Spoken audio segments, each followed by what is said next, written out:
más importante que el mundo necesita escuchar, sobre todo en esta época en que nos encontramos tan confundida y donde ya tanto los científicos como los astrólogos, como los mayas, como por todos lados, ¿verdad?, están anunciando grandes catástrofes que se iniciarán el año que entra, en el 2012. La NASA ya corroboró científicamente que las radiaciones solares efectivamente van a triplicarse el año que entra, ocasionando problemas gravísimos en las comunicaciones, y existe una gran confusión en el mundo entero acerca de todos estos acontecimientos, y tenemos la palabra profética más segura, a la cual haríamos bien en estar atentos como una antorcha que alumbra en lugar oscuro, hasta que el día esclarezca y el lucero de la mañana salga en nuestros corazones. En medio de tantas filosofías, anoche estaba escuchando que hay una confederación galáctica en Yucatán que ya se juntaron para retirarse y esperar el fin del mundo en el 2012. Y otra señora que está comunicando con espíritus y con extraterrestres. Bueno, en medio de todo esto, ¿verdad?, gracias a Dios que hace 2000 años un hombre dijo: yo soy la luz, yo soy el camino y yo soy la verdad. Y si queremos nosotros tener alguna evidencia veraz, palabras fieles y verdaderas, solo las podemos encontrar en la Biblia. Bueno, en esta mañana vamos a desarrollar esta conferencia, ¿cuándo regresará Cristo? Los que traigan su Biblia la pueden abrir en el capítulo 14 del Evangelio de Juan, donde Jesús está a punto ya de partir de este mundo hace 2000 años. Los discípulos están perturbados, confundidos, no han entendido claramente todavía la misión de Jesús. Todavía algunos, como Judas, creyeron que él venía a instalar un reino y donde él quería ser secretario de alguna algo ejecutivo dentro de su reino. Tal vez quería ser secretario de Hacienda porque él era el tesorero y estaba esperando, verdaderamente la oportunidad solamente de hacerse rico, y tenía sus ojos puestos únicamente en los bienes materiales.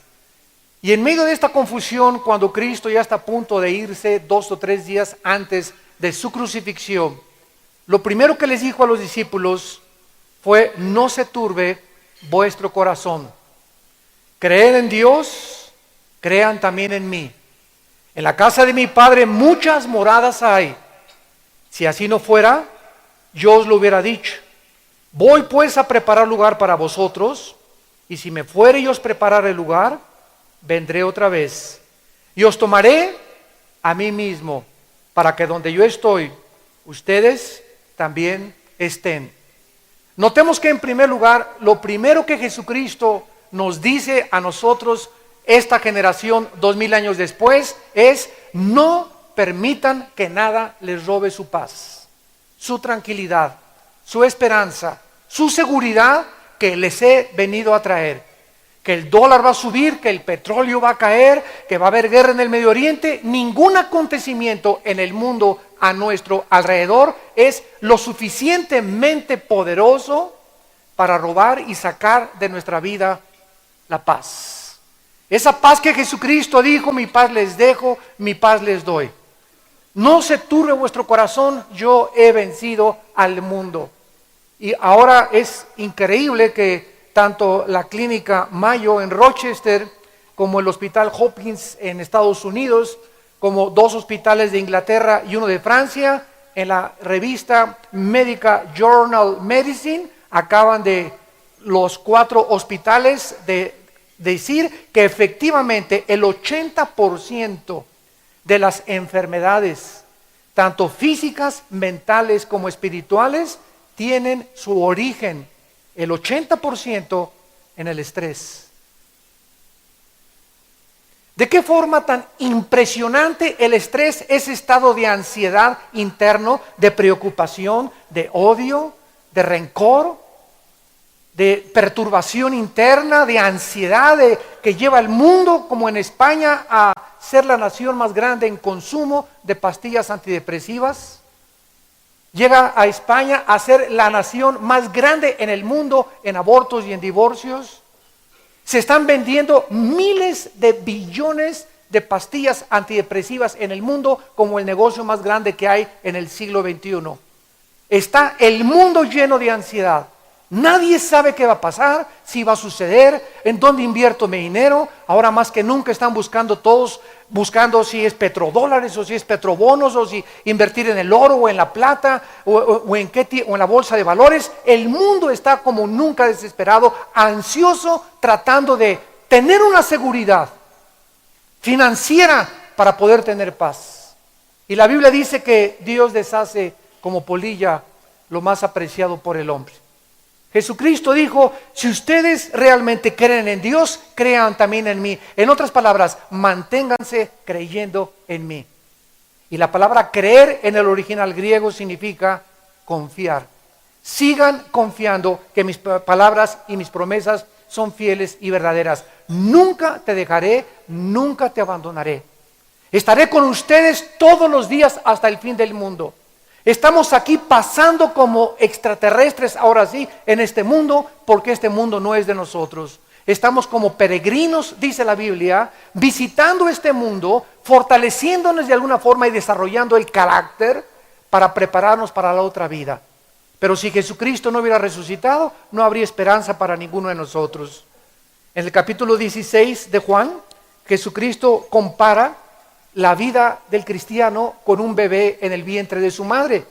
Y dice Juan 16, versículo 20, de cierto les digo, ya se está despidiendo de sus discípulos, ustedes llorarán y lamentarán, y el mundo se alegrará, pero aunque ustedes estén tristes, vuestra tristeza se convertirá en gozo.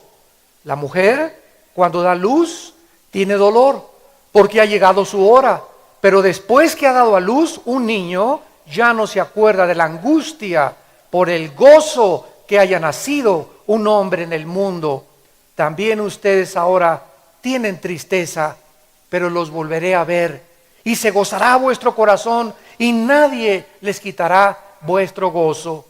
Vemos pues que Jesucristo, antes de partir al cielo, nos promete que Él iba a regresar. Y este es precisamente, damas y caballeros, el tema que vamos a desarrollar en esta conferencia. En la primera carta a los tesalonicenses, el apóstol Pablo en el capítulo 4 nos muestra que Jesucristo va a venir en dos etapas. La primera etapa será cuando Él aparezca en el cielo sin tocar con sus pies el mundo. Y nosotros, mientras estamos aquí vivos, millones de seres humanos van a ser arrebatados y vamos a desaparecer en fracciones de segundo. Esto es lo que se llama en la Biblia el rapto de la iglesia o el arrebatamiento de la iglesia, que es la palabra griega harpazo, que significa ser sacado con fuerza o súbitamente.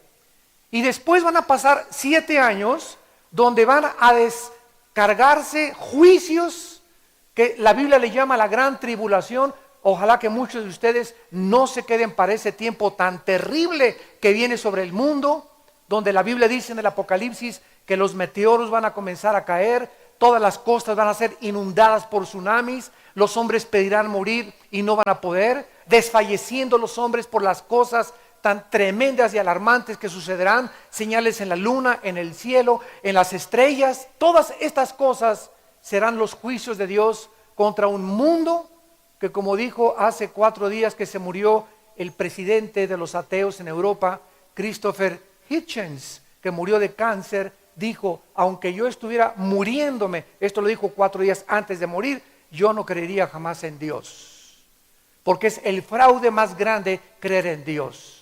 Y así habrá personas, dice la Biblia, que ahí mismo, en la agonía de sus camas, como José Stalin, el gran dictador de Rusia, antes de morir, levantó sus puños contra el cielo, todavía desafiando a aquel que le había dado la vida. Esta es la soberbia del ser humano, donde nosotros creemos que somos dioses. Pues todos estos juicios caerán muy pronto en el mundo, y al terminar los 7 años de tribulación, el Señor Jesucristo regresará con nosotros. Dice Zacarías 14, dice Mateo 24 y 25, con todos los santos a instalar su reino durante 1000 años, donde serán las vacaciones del cristiano. En este reino milenial que tendremos aquí en la tierra, cambiarán muchas cosas de la ecología, vamos a descansar, no habrá personas que se levanten y me quieran robar, va a continuar la reproducción sexual, dice Isaías 65, Isaías 66, va a ser un mundo maravilloso, el mundo que anhelamos todos nosotros y en el cual quisiéramos vivir. Disneylandia no va a compararse absolutamente con lo que vamos a ver nosotros en el reino milenial. Pero antes de la segunda venida física de Cristo a establecer su reino, Él viene y saca a su iglesia. Y dice la primera carta a los Tesalonicenses, capítulo 4, versículo 13, no quiero, hermanos, que ignoren acerca de los que duermen, para que no se entristezcan como los otros que no tienen esperanza. Porque si creemos que Jesús murió y resucitó, así también traerá Dios con Jesús a los que durmieron con Él. En aquel tiempo la iglesia de Tesalónica no estaban seguros todavía acerca de la resurrección. Y nosotros cuando perdemos a un ser querido, es lógico, es un instinto natural, que nos entristezcamos, que lloremos por el difunto, fue mi hijo, fue mi esposa, fue mi padre o mi hermano, etcétera, etcétera. Pero cuando un cristiano pierde a un ser querido, es una mezcla de tristeza con gozo. Porque sabemos en lo profundo de nuestro corazón que esa persona que partió, quisiéramos que se quedara a seguir sufriendo con nosotros. Quisiéramos que se quedara en este mundo cruel en el cual vivimos y que siguiera padeciendo ansiedad y preocupaciones cuando esa persona que ha partido ha sido hecha libre totalmente, ha salido de su cuerpo y está en un mundo maravilloso, inimaginable, más que descrito en la palabra de Dios, en el cual nosotros algún día vamos a vivir. Por eso Cristo quería que nosotros tuviéramos esta esperanza, que no creyéramos que esta vida lo es todo. Nos está inspirando una vida absolutamente distinta a la que hemos atravesado en este mundo. Entonces Cristo dice, no quiero que se entristezcan como los que no tienen esperanza, que hay personas que tienen 5 años vestidas de negro, con un luto de 10 años, y llore y llore y llore a la persona, vente a sufrir otra vez con nosotros, bájate donde estás, ¿verdad? Es realmente lo que le están diciendo. Cuando el cristiano sabe, lloramos porque no va a estar con nosotros y vamos a perder su compañía. Pero el cristiano tiene ese sentimiento, esa esperanza. Mi hermano, mi hijo, mi esposa está en un mucho mejor lugar. ¿Y por qué voy a ser yo tan envidioso de querer que regrese otra vez a seguir sufriendo conmigo? Gracias, Padre Santo, porque Él no viene a mí, pero nosotros vamos a ellos algún día. Porque los muertos no regresarán con nosotros, nosotros vamos a seguir el camino de toda la vida. Y dice Pablo a continuación, por lo cual les decimos esto, versículo 15, en palabra del Señor, que nosotros que vivimos, que habremos quedado hasta la venida del Señor, no precederemos a los que durmieron, porque el Señor mismo, con voz de mando, con voz de arcángel y con trompeta de Dios, descenderá del cielo y los muertos en Cristo resucitarán primero. En otras palabras, la Biblia dice que somos espíritu, que tenemos un alma y que vivimos dentro de un cuerpo. Somos espíritu, tenemos un alma, vivimos dentro de una botella, dentro de un envase, dentro de una casa temporal que de acuerdo a la ley de la entropía, hay un desgaste celular todos los días y cada vez estamos muriendo, envejeciendo desde que nacemos. Sin embargo, dice la Biblia que cuando una persona se muere, su cuerpo es enterrado o es cremado, no importa lo que le hagan a tu cuerpo o al cuerpo de tu difunto, pero el alma y el espíritu salen hacia arriba si tú eres cristiano y mueres en Cristo a la presencia de Dios. Otra vez, tu cuerpo se queda en la tumba, tu alma y tu espíritu, Génesis 35 y Génesis 37, sube a la presencia de Dios. Cuando Cristo regrese, Él va a traer tu cuerpo y tu espíritu, y tu cuerpo que está aquí abajo en la tumba, aunque estés en el mar, aunque te hayan cremado, aunque te hayan hecho polvo, el ADN, el código genético, donde está nuestra verdadera personalidad y a través de la cual nosotros fuimos desarrollados, es lo que se va a levantar y Dios va a formar un nuevo cuerpo. Vas a ser tú y voy a ser yo, y en el aire nos vamos a juntar con nuestro espíritu y con nuestra alma. El cuerpo que se levantará será resucitado, glorificado, y nos uniremos con Cristo para siempre, para subir al cielo a las bodas del Cordero, donde Dios está preparando un gran banquete para todos aquellos que fueron sus hijos. Pero si nosotros, hagan de cuenta que regresa Cristo hoy a las 4 de la tarde, y todos los muertos que murieron antes que nosotros en Cristo resucitan con Él, nosotros tal vez seamos la primera generación que no vamos a gustar lo que es la muerte. En segundos, dice la Biblia, vamos a desaparecer. Versículo 17, los que vivimos, los que hayamos quedado, o sea, los que estemos vivos, cuando Cristo venga a llevarse a su iglesia, seremos arrebatados, seremos sacados del mundo. Nadie va a poder ver este suceso invisible, milagroso. Juntamente con ellos nos vamos a juntar con los resucitados en el mundo, y en cuestión de segundos nosotros, que no vamos a gustar la muerte, ojalá que seamos nosotros esa generación, vamos a tener un cuerpo semejante al cuerpo resucitado del Hijo de Dios. Vamos a ver de qué forma la resurrección de los redimidos va a suceder en varias etapas, porque la Biblia habla de varias resurrecciones. En la primera carta a los Corintios, capítulo 15, versículo 22, la Biblia dice estas palabras respecto a la resurrección de los muertos. Porque así como en Adán todos mueren, también en Cristo todos, tanto los malos como los buenos, van a ser vivificados. Tanto los buenos como los malos van a resucitar. Somos criaturas eternas, tanto los buenos como los malos, con la única diferencia, damas y caballeros, en que hay un lugar para aquellos que estuvieron en Cristo y un lugar para aquellos que murieron sin Cristo. Pero todos nosotros, por ser espíritu, no podemos cesar de existir en la eternidad. La palabra muerte no significa cesar de existir, significa separación. Entonces, la muerte eterna o el infierno, como le llama a Jesucristo, es la separación eterna de criaturas y de espíritus humanos que se negaron a aceptar a Cristo y vivirán eternamente separados de su Creador.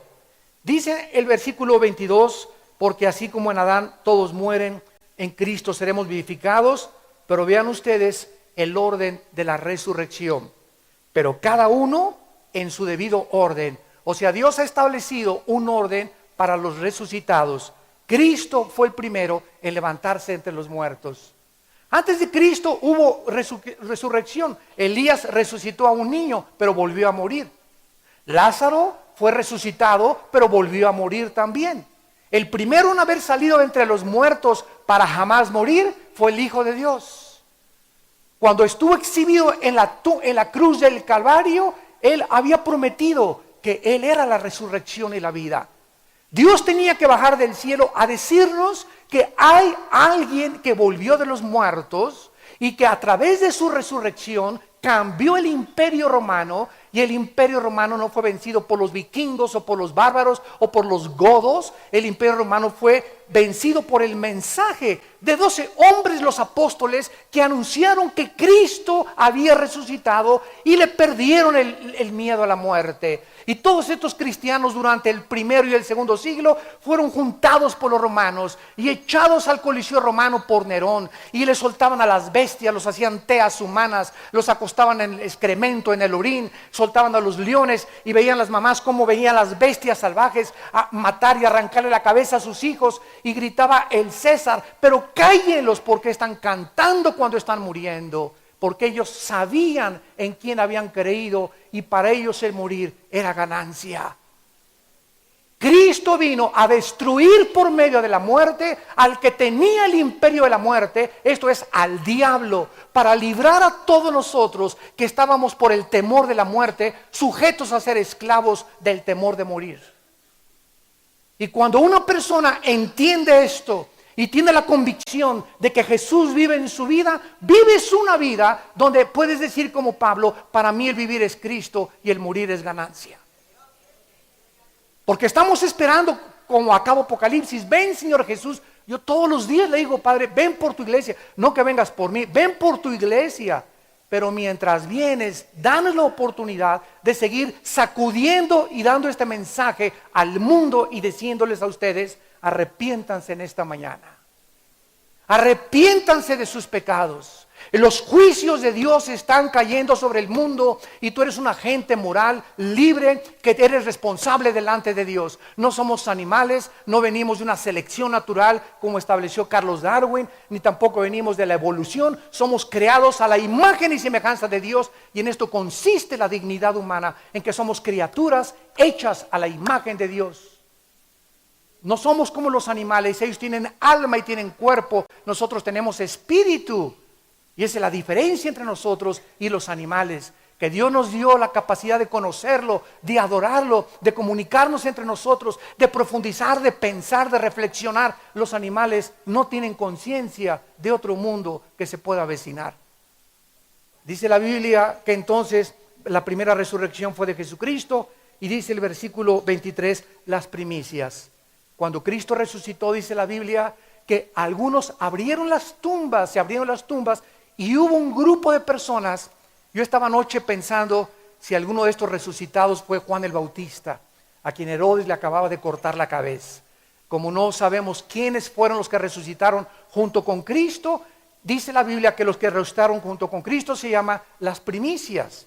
¿Por qué? Porque en una fiesta del Antiguo Testamento de los judíos existe la fiesta de las primicias, donde se tomaba en Levítico 23 un manojo y entonces el otro manojo que quedaba tenía que ser también recogido y ofrecido a Dios. Entonces Dios levanta a Cristo para que se cumpla esa fiesta judía y las primicias, que eran los que estaban junto con él, se resucitaron juntamente con él. Bueno, eso es lo que dice la Biblia, que fue la resurrección de Jesús. Pero dice Cristo en el versículo 22, 23, y luego los que son de Cristo en su venida. O sea, de acuerdo a la Biblia, hay las dos resurrecciones y la Biblia le llama la resurrección de los justos la primera resurrección. Analicemos esto con mucho cuidado. Apocalipsis capítulo 20, versículos del 5 al 6. Es muy importante esta secuencia para que podamos entender claramente las resurrecciones, que todas las resurrecciones de los justos, aunque hayan tenido el suceso en diferentes tiempos, se llama la primera resurrección o la resurrección para poder vivir eternamente con Dios. Dice en Apocalipsis 20, versículo 4, vi tronos. Qué maravilloso que Juan haya tenido esta visión del cielo. Vi tronos. Y Cristo ofreció a todos los que fueran vencedores que nos sentaríamos con Él a gobernar el universo.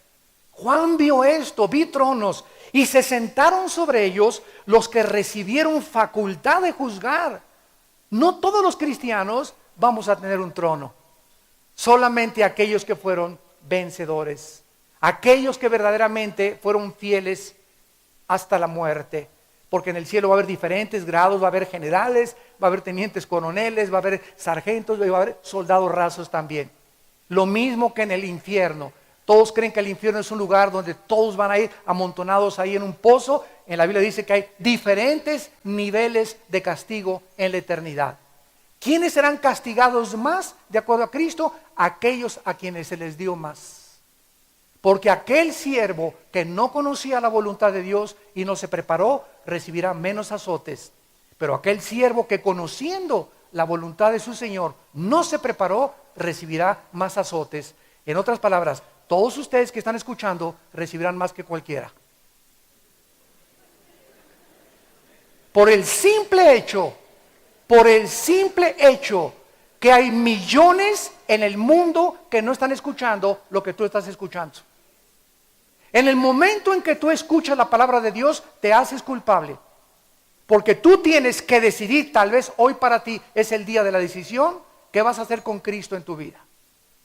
Y aquellas personas, los inditos, los aucas, los tlaxcaltecas, los jíbaros, en el Amazonas, y millones de personas que nunca oyeron de Cristo, que nunca oyeron de la Biblia, ¿cómo los juzgará Dios? Dice Romanos 2, del 12 al 16, que los va a juzgar por su conciencia. pero ninguno puede escaparse del juicio de Dios. Así que no pensemos, mi mamá era católica y se fue al cielo, o mi mamá era mormón, o mi papá era ranchero y nunca habló de la Biblia. ¿Dónde está? La Biblia dice, no te preocupes. Dios es un Dios infinitamente sabio y justo para condenar a nadie que no lo merezca. Así que Dios usará la conciencia de aquellos que nunca oyeron de Cristo. No te preocupes por ellos, preocúpate en esta mañana por el bienestar de tu alma. Y dice a continuación Apocalipsis, y vi las almas de los decapitados. El anticristo va a usar la guillotina. Y esto es muy interesante, porque cada vez se aproxima más la teoría de que serán los musulmanes de donde vendrá el anticristo. Y es la única religión que usa la decapitación. Y no estoy hablando de todos, ¿verdad? Estoy hablando de los musulmanes radicales, como los que estrellaron los aviones contra las Torres Gemelas. Dice la Biblia, y vi las almas de los decapitados por causa del testimonio de Jesús y por la palabra de Dios, los que no habían adorado a la bestia, o sea, al anticristo, ni a su imagen, y que no recibieron la marca en sus frentes ni en sus manos, y vivieron y reinaron con Cristo 1000 años. Escuchen el versículo 5 y 6. Pero los otros muertos, o sea, aquí estamos ya al final de los 7 años de la gran tribulación. Aquí estamos ya en la parte final, cuando ya viene el juicio de aquellos que no han resucitado en el arrebatamiento. Los otros muertos no volvieron a vivir hasta que se cumplieron 1000 años. Esta es la primera resurrección. Bienaventurado y santo el que tiene parte en la primera resurrección. La segunda muerte es la muerte eterna. No tiene potestad sobre estos, sino que serán sacerdotes de Dios y de Cristo y reinarán con él 1000 años. Vemos pues entonces que la primera resurrección la van a formar, en primer lugar, los que seamos arrebatados con Cristo y los que seamos transformados. Número 2, los 144,000. En la tribulación va a haber una resurrección. Apocalipsis 14, del 1 al 4, ve Juan a los 144,000 judíos en el cielo. Tal vez fueron muertos por el anticristo, resucitados en la tribulación. En tercer lugar, los 2 testigos. Apocalipsis capítulo 11 del 7 al 12. Estos 2 hombres que van a enfrentarse al anticristo van a morir en Jerusalén y ante los ojos del mundo van a resucitar. Ya llevamos 3 resurrecciones, el arrebatamiento, los 144,000 y tenemos a los 2 testigos. Y finalmente, en el libro de Daniel, en el Antiguo Testamento, capítulo 12, la Biblia enseña que los santos del Antiguo Testamento resucitarán juntamente al final del milenio. Dice Daniel 12, versículo 4, versículo 2 y 3, perdón. Y muchos de los que duermen en el polvo de la tierra. Damas y caballeros, esto fue escrito hace 2600 años. 2600 años por el profeta Daniel, que estuvo cautivo bajo el rey Nabucodonosor en Babilonia, sirvió al rey Darío en Medo-Persia, que es ahorita Irán, y que durante casi 90 años le fue fiel a Dios. Y dice Daniel, porque del polvo de la tierra serán despertados unos para vida eterna, aquí está, otros para vergüenza y confusión perpetua. Todos vamos a resucitar con diferente destino. Los entendidos resplandecerán como el resplandor del firmamento, y los que enseñan la justicia a la multitud como las estrellas a perpetua eternidad. Entonces vemos que todas estas 4 resurrecciones que la Biblia habla pertenecen a lo que se llama la primera resurrección, que es la resurrección de los justos, que está dividida en varias etapas, pero la resurrección de los malos será hasta después del milenio también. Apocalipsis 20 del 11 al 15, donde dice Juan, y vi a los muertos, grandes y pequeños, de pie ante Dios. Este juicio donde muchos de ustedes, Dios quiera que no vayan a estar, estaban de pie ante Dios. En ese momento, damas y caballeros, nadie podrá ser hincado. Ya no te podrás hincar, ya pasó la misericordia de Dios, ya pasó la gracia de Dios. En ese momento vas a estar solamente para escuchar que el Dios que hizo los cielos y la tierra, el Dios y Padre de Abraham, Isaac y Jacob, el Dios y Padre de Jesucristo, el que lo envió a morir hace 2000 años en esa cruz, vas a oír en medio de los ángeles, de los querubines, de los 4 seres vivientes y de los ancianos y de toda la iglesia como jurado, que Dios es justo para que tú puedas separarte eternamente de Él. Y el día que Dios lance al infierno a millones de seres humanos, ninguna persona estará en el infierno que no haya conocido antes el amor de Dios. Porque de tal manera Dios te ama que nos dio a su Hijo unigénito, para que cualquiera de ustedes que en Él crea no se pierda, mas tenga la vida eterna. Dios, antes de juzgarte y de condenarte, te ha abrazado con lazos de amor. Ha muerto en la cruz para decirte: mira cuánto te amo, que en mi lugar yo llevo tus pecados y lo que tú merecías pagar lo pago yo con mi sangre preciosa, para que tú no tengas que pasar el resto de tu vida en la condenación eterna. Y las personas que están en el infierno, como una viejita me dijo un día: ay, Señor, pues yo no creo que Dios es bueno, y Él no va a mandar a nadie al infierno. Finalmente todos nos vamos a salvar. Y yo le contesté a esa viejita, linda, ¿verdad?, pero ignorante totalmente: Señor, ¿sabe una cosa? Usted tiene toda la razón. Dios no va a mandar a nadie al infierno. Ellos se van a ir solitos. De tal manera amó Dios al mundo que Él dio a su Hijo. Él no quiere que ninguno perezca, sino que todos procedamos al arrepentimiento. Pero el momento que tú rechazas la luz y la verdad que está delante de tus ojos, porque si no es Jesús, ¿quién es? Es lo que les digo siempre a mis estudiantes: si no es Cristo, ¿quién es? Dime a quién voy a seguir. ¿A Buda? ¿A Mahatma Gandhi? ¿A Hare Krishna? ¿A Zoroastro? ¿A la loca que está en la televisión diciendo que tiene comunicación con los muertos? ¿A los extraterrestres? ¿Quién es ella? ¿Santa Rita de Casia? ¿A quién? Si no es Cristo, ¿quién es? ¿Qué hombre ha dividido la historia al grado que se cuente el siglo XXI antes de Cristo y después de Cristo? ¿De qué hombre se celebra el nacimiento y su cumpleaños como ahora en Navidad? Aunque sabemos que no nació el 24 de diciembre, aprovechamos para dar testimonio de él. Pero nadie se acuerda ni cuándo nació Buda, ni Mahoma, ni Hare Krishna, ni Mahatma Gandhi, ni tu padrino Walter Mercado. Hasta los ateos tienen vacaciones en diciembre. Y además Cristo es tan impactante en la historia que se celebra su nacimiento. La historia fue dividida y se celebra su muerte y resurrección en la famosa Semana Santa, donde todos se van, no a Semana Santa, a Acapulco, ¿verdad? Es increíble el impacto de Jesucristo en la historia de la humanidad. Y el mensaje de Jesús sigue repercutiendo por todos los cuatro ángulos de la torre, en el norte, en el sur, en el este y en el oeste. Yo soy el camino, yo soy la verdad, yo soy la vida, síganme a mí. No seguimos a ningún otro hombre, no seguimos una religión, no seguimos preceptos, no estamos siguiendo leyes ni códigos de conducta, estamos siguiendo a Jesús.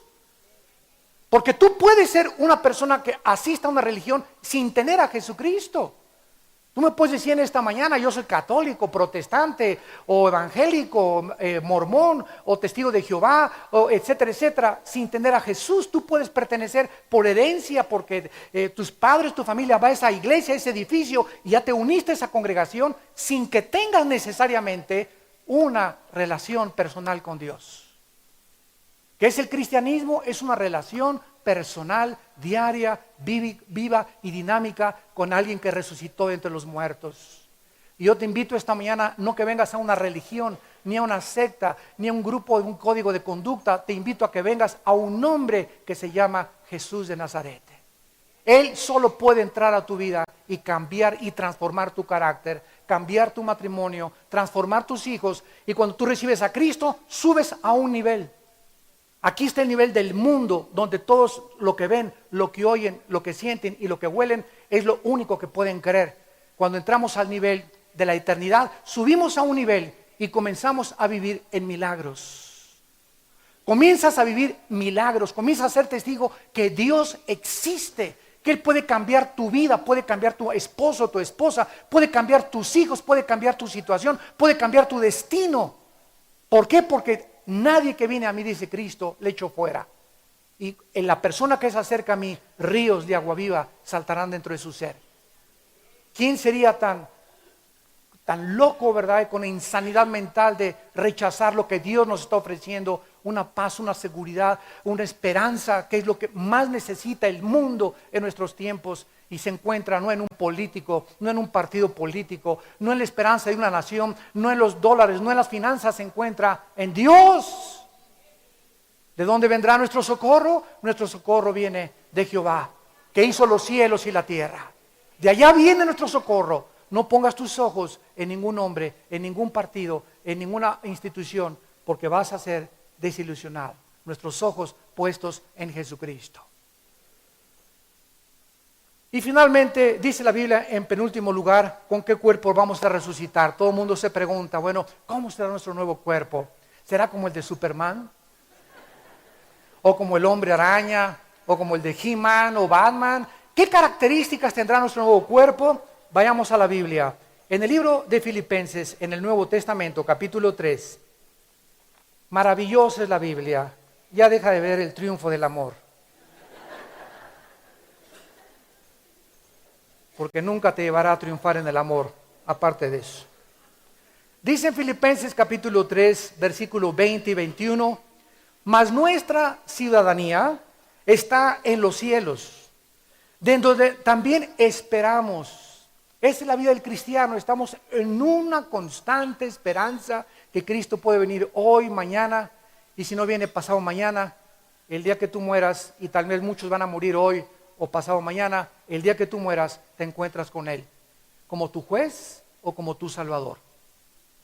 Estamos esperando a Jesucristo, al Salvador, y dice el versículo 21, el cual transformará.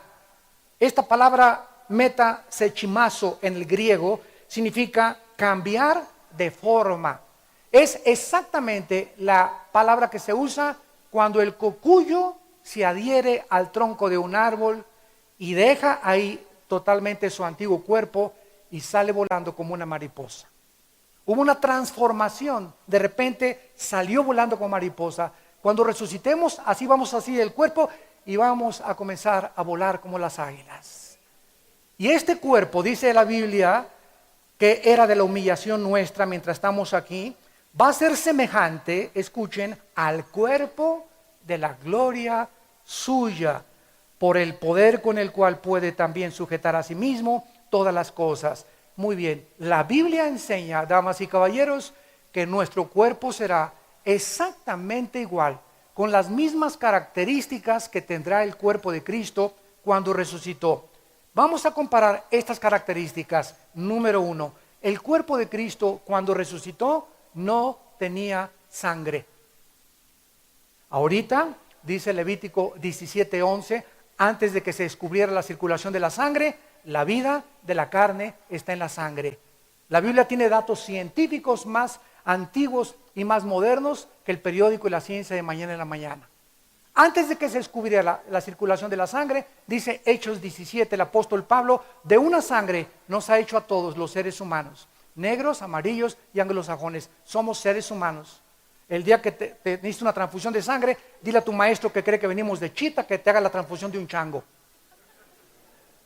Y jamás será compatible la sangre de un animal con la sangre humana. Aunque tengamos RH positivo, RH negativo, sangre universal es sangre humana. No somos una especie subhumana. Entonces nuestros nuevos cuerpos ya no van a estar regidos por una circulación sanguínea. En segundo lugar, en Lucas capítulo 24, Cristo ya resucitado, este pasaje es precioso, se les aparece a los discípulos que todavía estaban confundidos de si era Cristo el que había resucitado o no era Cristo. Lucas 24, versículo 36, y dice la Biblia, mientras ellos aún hablaban de estas cosas, repito, Cristo aquí ya resucitó, Jesús se pone en medio de ellos y les dice, paz a ustedes. Shalom, shalem en el hebreo. Ten paz, ten tranquilidad, ten cuidado, confía en mí, todo está bien. Si tienes preocupaciones que no se van a arreglar, ¿para qué te preocupes si no se pueden arreglar? Y si tienes preocupaciones que se pueden arreglar, ¿para qué te preocupas si se van a arreglar? Tan sencillo como eso, ¿verdad? Paz a nosotros. Dios quiere que tengamos un estado de paz. Que mi hija se fue a las 3 de la mañana y antes de que regrese te van a internar a ti en el psiquiátrico. El estado emocional en el que nosotros caemos, sobre todo cuando es una angustia y una depresión crónica, es cuando nosotros vivimos en la incredulidad. Porque estamos atribulados en todo, pero no angustiados. perseguidos mas no desamparados, destruidos mas caídos pero no destruidos. Y aunque el justo cayere, Dios lo volverá a levantar. Así que lo primero que tienes que entender es eso. Mientras no tengas paz, no puedes discernir la voz del Espíritu de Dios. La paz es imprescindible para poder comunicarnos con Dios, porque Él es el Dios de paz. Yo tengo que estar en paz conmigo mismo, con mis emociones, con mis pensamientos, para poder abrir la Biblia y entender la Biblia y tener comunión con Él a través de la oración. Si yo no tengo paz y mi vida está en ansiedad y llena de angustia y preocupación e incredulidad, bloqueo totalmente la voz del Espíritu de Dios a mi espíritu. Cristo les dice, tranquilos. Entonces, espantados y atemorizados, pensaban que veían espíritu, pero Él les dijo, ¿por qué están turbados y vienen a vuestro corazón estos pensamientos? Miren mis manos y mis pies, que yo mismo soy. Palpen, vean, porque un espíritu no tiene carne ni huesos, como veis que yo tengo. El cuerpo de Cristo no tenía la carne, la composición material que constituye nuestro cuerpo y que está sujeta a la ley de la entropía. Este cuerpo, este envase, esta casa donde vivimos, diario se está deteriorando, gastando, oxidando, ¿verdad? Echándose a perder, envejeciendo. El corazón late con más esfuerzo cada día, los pulmones también. Todo comienza a desgastarse, pero el interior, dice 2 Corintios 4, debe irse renovando de gloria en gloria. Entonces Jesucristo tenía un cuerpo donde no tenía sangre y no está formado con la carne con la que nosotros estamos formados actualmente. Y dice la Biblia, y diciendo esto, les mostró las manos y los pies. Y como todavía ellos de gozo no lo creían, qué cabezones, ¿verdad? Estaban maravillados, les dijo, ¿tienen por ahí algún lonche? ¿Tienen algo de comer? Nuestro cuerpo resucitado seguirá ingiriendo alimentos. Vamos a seguir disfrutando la comida, pero nunca con la preocupación ya de engordar. Ni colesterol, porque si no tenemos sangre no podemos tener colesterol. Ni triglicéridos, ni que se nos suba la glucosa. Será un cuerpo perfecto, ¿verdad? El cuerpo que todos soñamos tener. No habrá tristeza, ni dolor, ni sufrimiento, ni enfermedad, jamás.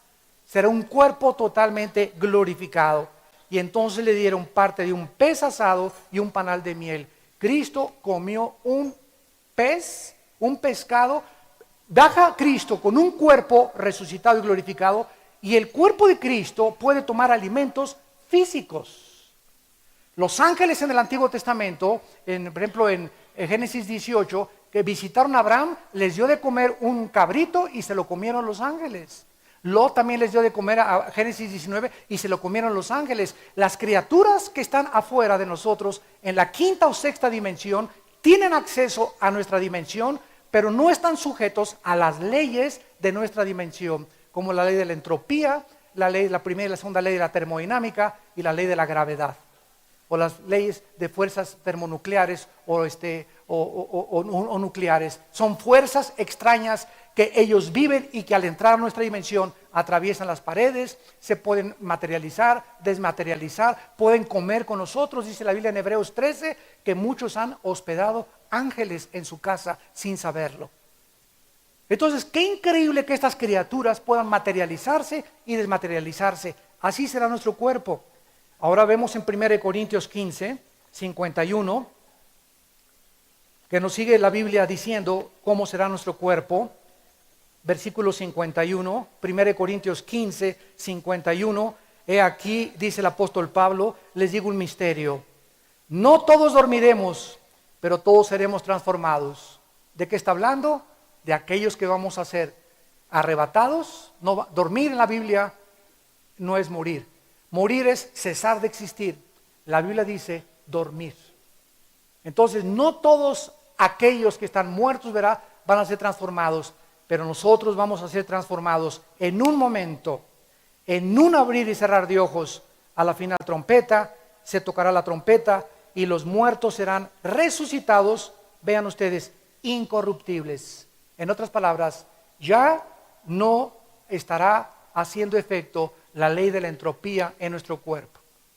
Desde que nacemos comenzamos a morir y con el cuerpo resucitado será un cuerpo no echado a perder jamás. Incorruptible es lo que significa, nunca se volverá a echar a perder nuestro cuerpo y nosotros seremos transformados. Y en último lugar, en Hechos capítulo 1, esto es maravilloso, y aquí entra el famoso Superman, que solamente es una imitación, ¿verdad?, del superhombre. Es interesante que todos los artistas que han actuado en las películas de Superman han muerto trágicamente. Porque no hay ningún Superman más que Jesús. Y es increíble también que todos los que ponen Santa Claus, ¿verdad? Solamente les digo rápido esto. Un cristiano puede poner árbol de Navidad, no hay ningún problema. Que nadie, por favor, venga y legalista. No es que pagano, todo es pagano, las monedas que traigo aquí en la bolsa son paganas, el cumpleaños es pagano, el 15 de septiembre es pagano, todo es pagano. O sea, si tú quieres poner árbol de Navidad y mi esposa pone el mejor de los árboles, preciosas esferas que compramos ya. Puedes poner nacimiento, claro que sí, no nos estamos hincando a adorar al niño Dios. Puedes poner un nacimiento precioso también. Entonces no hay ningún problema con ninguna de estas cosas. Pero cuando nosotros tenemos a Santa Claus, ¿saben ustedes que Santa Claus es la imitación de Dios? ¿Por qué? Porque Santa Claus dice que Él está en todas las casas en el mismo lugar, al mismo tiempo. Y esto se llama omnipresencia, que es un atributo que solo le corresponde a Dios. Por eso no caben las chimeneas. Así que es lo único que los cristianos no tenemos ni queremos. Y a nuestros hijos les decimos, ese gordito no existe. Que lo vas a ilusionar, no lo voy a ilusionar. Cuando él crezca va a decir, papá, gracias por decirme la verdad. Porque siempre va a prevalecer la verdad en nuestra casa. No importa el costo que tengamos que pagar. No podemos nada contra la verdad, sino por la verdad. Diles a tus hijos la verdad. Ese gordito no existe. Nosotros te vamos a traer tu regalo y te vamos a bendecir, etcétera, etcétera, bla, bla, bla. Bueno, y vemos aquí en Hechos 1, versículo 6, la última característica que vamos a tener, que es la que imita a Superman. Entonces los que se habían reunido le preguntaron diciendo, Señor, aquí Cristo ya está a punto de ascender al cielo.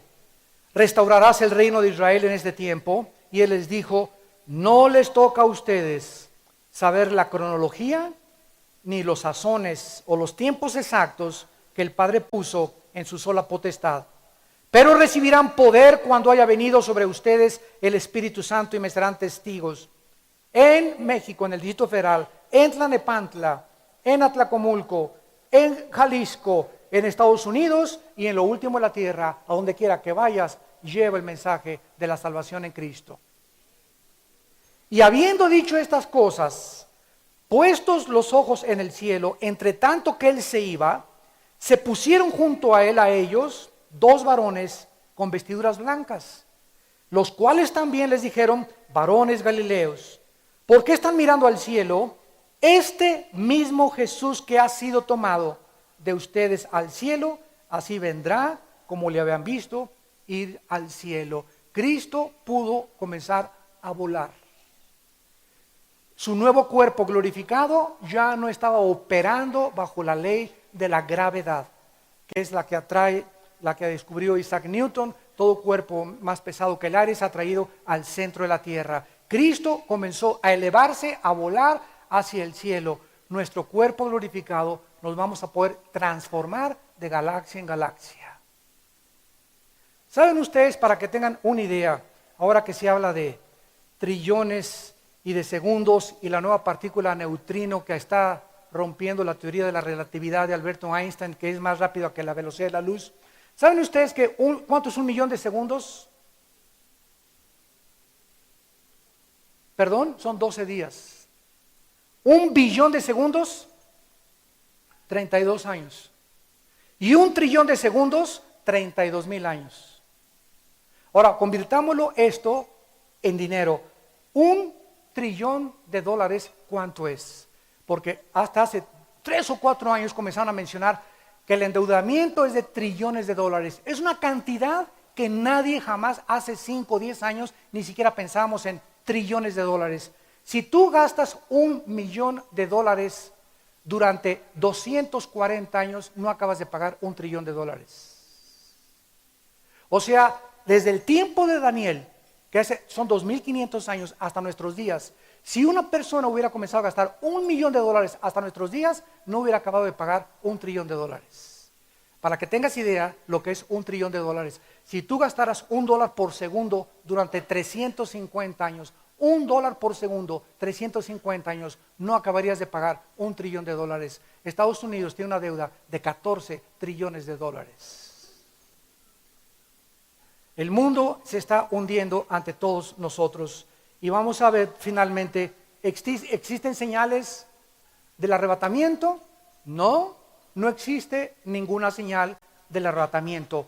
Existen señales de la segunda venida, pero no existen señales del arrebatamiento. Dice la Biblia en Mateo capítulo 24. Mateo 24, versículo 42 al 44. Es Jesús el que está hablando. Velad, porque no saben a qué hora ha de venir vuestro Señor. ¿De qué está hablando Cristo? Del arrebatamiento. ¿Por qué? Porque en su segunda venida, anteriormente, en los versículos del 3 al 20 más o menos, dijo, y habrá señales en el cielo y en la luna, y verán la señal del Hijo del Hombre. Para la segunda venida hay señales. Y los que estén viviendo en la tribulación sabrán exactamente cuándo viene Jesucristo. Nosotros, para el arrebatamiento, no sabemos cuándo viene Jesucristo. Esta es la diferencia entre el arrebatamiento y la segunda venida. No son una sola venida, son dos eventos totalmente distintos. En el arrebatamiento no hay señales, es inminente. Puede venir ahorita saliendo aquí del hotel. Velen porque no saben cuándo vendrá su Señor. Si el padre de familia supiera a qué hora el ladrón habría de venir, velaría y no dejaría minar su casa. Pero también ustedes estén preparados, porque el Hijo del Hombre vendrá a la hora que no van a pensar. Los que están viviendo en la gran tribulación sabrán que los testigos ya fueron muertos, los 144,000 ya fueron muertos, ya cayeron las copas, y ya viene el Armagedón, y los que estén en la tribulación viviendo sabrán que después del Armagedón el Señor Jesucristo vendrá a detener la destrucción de su pueblo Israel. Entonces, el arrebatamiento no tiene absolutamente ninguna señal. Pero podemos saber nosotros en qué tiempo estamos. Mateo 24, Cristo lo anuncia claramente. Damas y caballeros, se los digo con todo mi corazón, nos encontramos viviendo la última generación. De acuerdo a las profecías bíblicas, el mundo no se va a acabar en el 2002. Ni el 21 de diciembre del 2002. La Biblia no establece una fecha cuando el mundo se acaba. Van a comenzar tal vez los juicios y tal vez efectos de la tribulación, pero el mundo no se acaba todavía. Todavía falta que se levante el anticristo, que haga un pacto de paz entre el Medio Oriente y entre Europa, que se reconstruya el templo judío en Israel, que los musulmanes hagan un pacto, imagínense esto, que los musulmanes hagan un pacto con los judíos, que en 6,000 años no lo han podido hacer. El anticristo lo va a lograr, y cuando estas cosas sucedan, nosotros ya no nos encontramos en este mundo. Bye bye, adiós mundo cruel. Ya pronto te veré.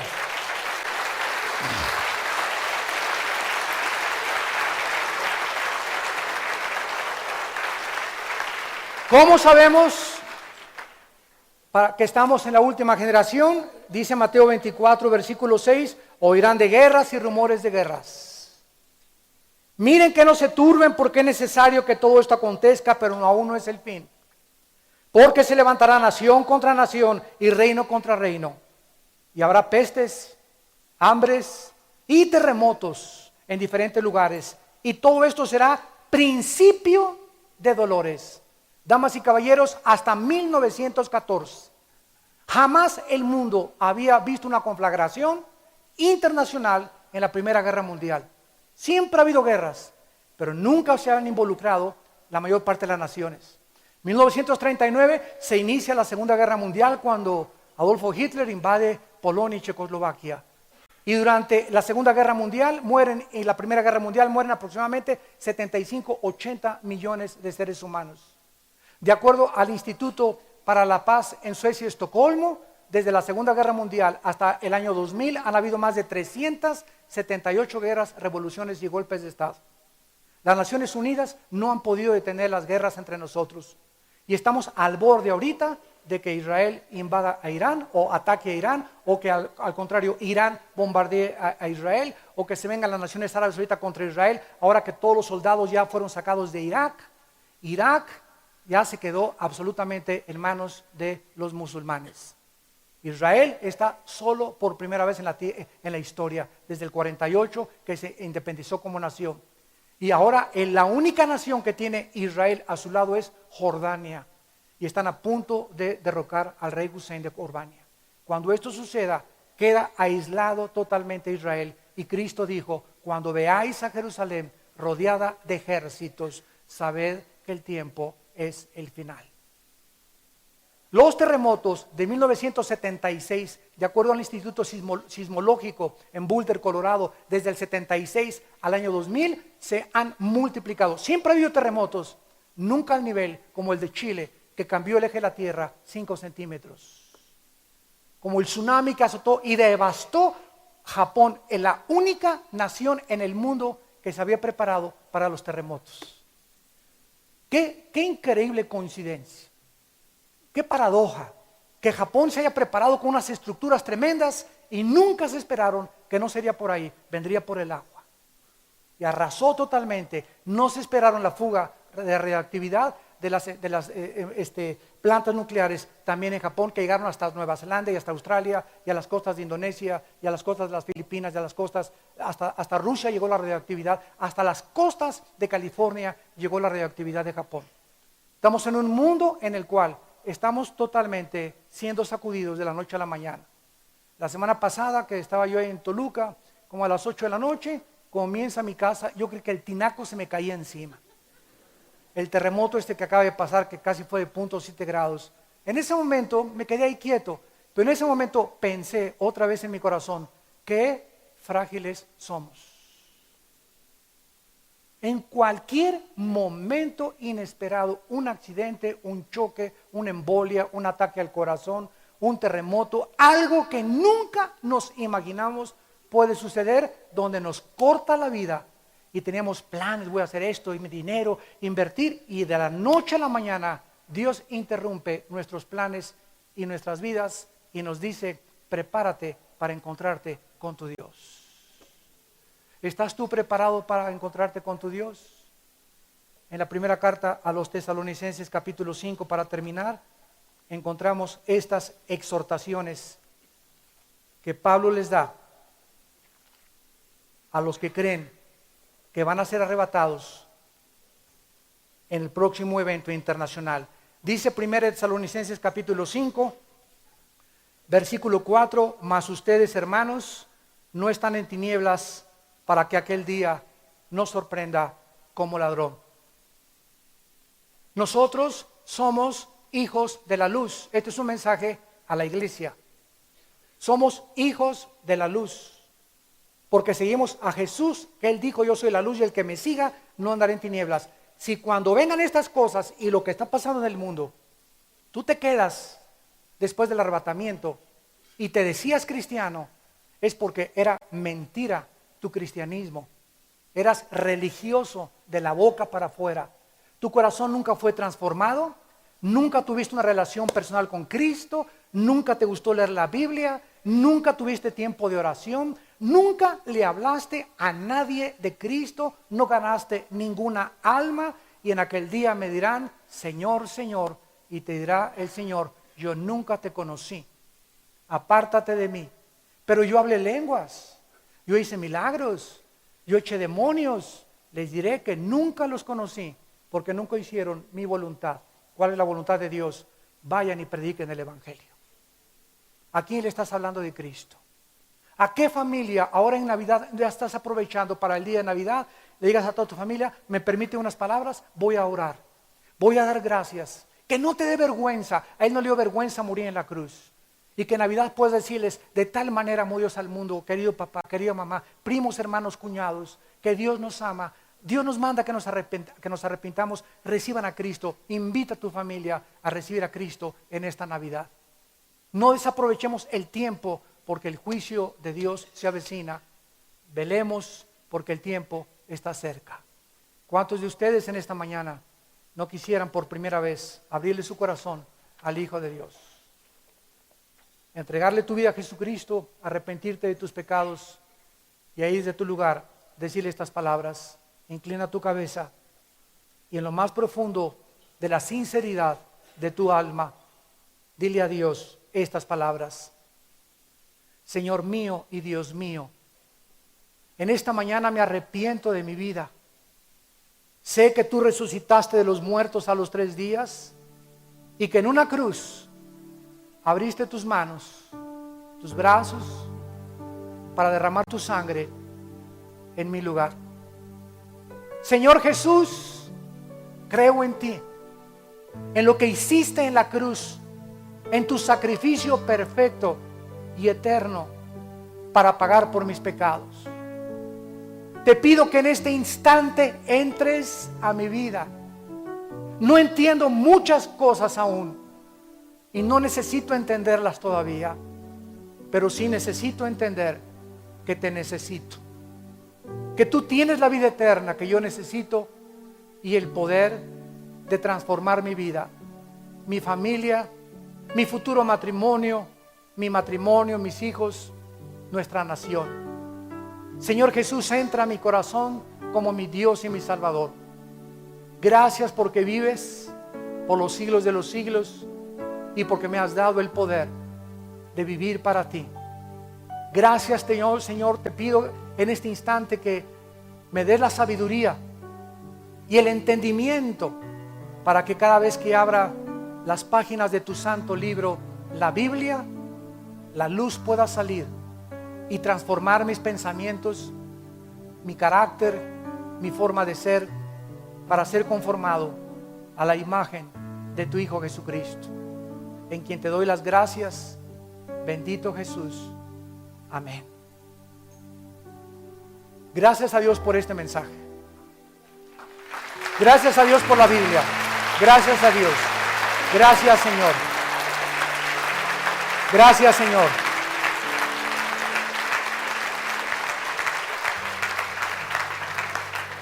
Todos ustedes en esta mañana, que en este momento hicieron esta oración, de acuerdo a la Biblia, se han convertido en hijos y en hijas de Dios. No todos somos hijos e hijas de Dios, todos somos criaturas de Dios. Pero dice Juan 1:12, a los que le recibieron, a los que creen en su nombre, Dios en esta mañana te ha dado un privilegio, un poder de que seas llamado hijo e hija de Dios. Y si tú en esta mañana invitaste a Cristo a tu vida, ahí desde tu lugar, te quiero pedir que te pongas de pie. Párense todos los que hicieron esta oración en esta mañana. Gracias a Dios. Gracias a Dios. Que Dios los bendiga. Gracias a Dios. Gracias, que Dios te bendiga. Gracias, que Dios te bendiga. Gracias. Gracias a mucha gente. Gracias a Dios. Gracias, que Dios los bendiga. Gracias, Señor.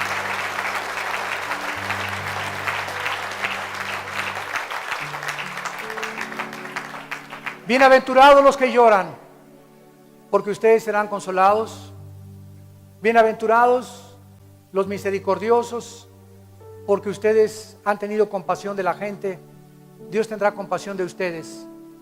Bienaventurados los que en esta mañana han abierto su corazón a Dios y han podido salir por esta puerta con la seguridad de que sus pecados han sido perdonados. Todo tu pasado, no importa lo que tú hayas hecho, en esta mañana ha sido puesto en el cuerpo de Cristo. Esto se llama la gracia de Dios.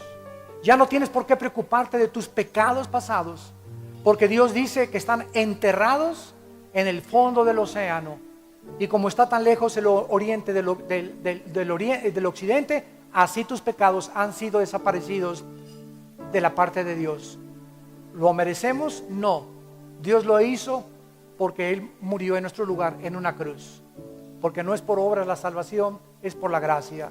Y todos ustedes que se pusieron de pie, rápidamente, 3 consejos. Número 1, comiencen a leer la Biblia todos los días, 10, 15 minutos, de preferencia en la mañana.